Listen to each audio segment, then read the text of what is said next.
So anyone who's watched this stream for the last year or so or longer will know who Matthew Miller is. Matthew Miller is now kind of coming out in the private sector. I think he has a job at some strategic communications company, as we all knew he would get. And he gave an interview where he was asked about whether he actually knew that Israel was committing hideous atrocities in Gaza. Here's a video that I guess we won't lead with that interview, but it will illustrate the sociopathic quality of the chief spokesman for Biden's State Department. UN, Human Rights Watch. So here he is being asked in the briefing room about whether Israel is committing human rights crimes, war crimes in Gaza. Amnesty, International Criminal Court can all find compelling evidence of war crimes by Israel. And the United States, with its enormous powers of intelligence and direct contact with Israel, can't find those things. I would say that different organizations have different burdens, different responsibilities, and we take ours very seriously and are taking these assessments very seriously and want to finish them as soon as possible, but it's important that we get them right. I think it is without a doubt true that Israel has committed war crimes. You wouldn't have said that at the podium. Yeah, look, because when you're at the podium, you're not expressing your personal opinion. You're expressing the conclusions of the United States government. I'm really struck that you think now that Israel did commit war crimes, and yet at the time, and I get why, but at the time you were at the podium and you couldn't say that. I mean, personally, that must be very difficult. Well, so the State Department itself had concluded, not in these, they didn't phrase it in these terms, but I think I did it at the podium a few times, had concluded that it was likely that Israel had committed war crimes. But I do think it's almost certain that they have.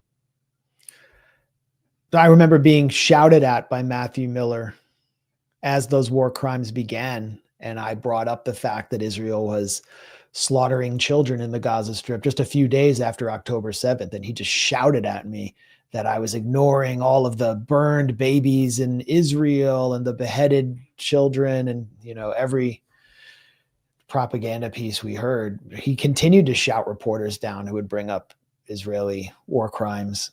But just as a human being, how you can get up there day after day knowing that there are war crimes being committed and argue that Israel had the right to investigate itself and to shut down reporters.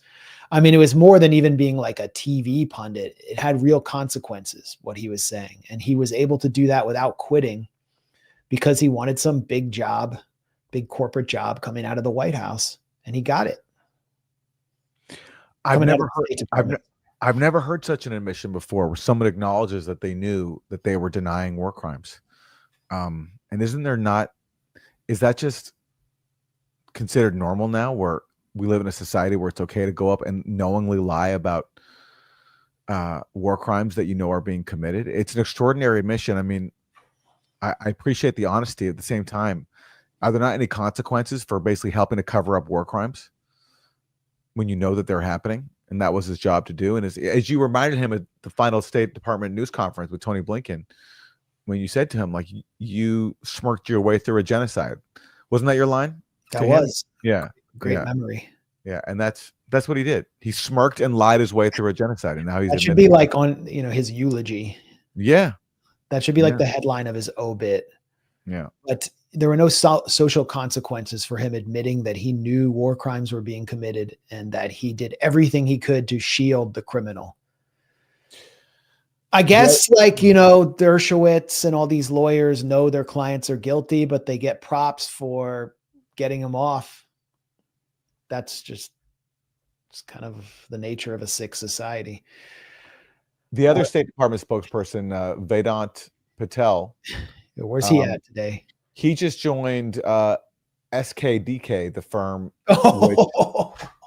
which is registered to lobby on behalf of Israel.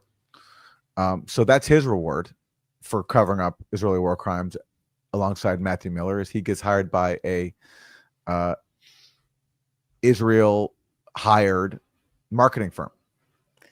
Yeah, they're like run by former Obama people, and they took they took contracts with every union busting corporation and now Israel, I guess.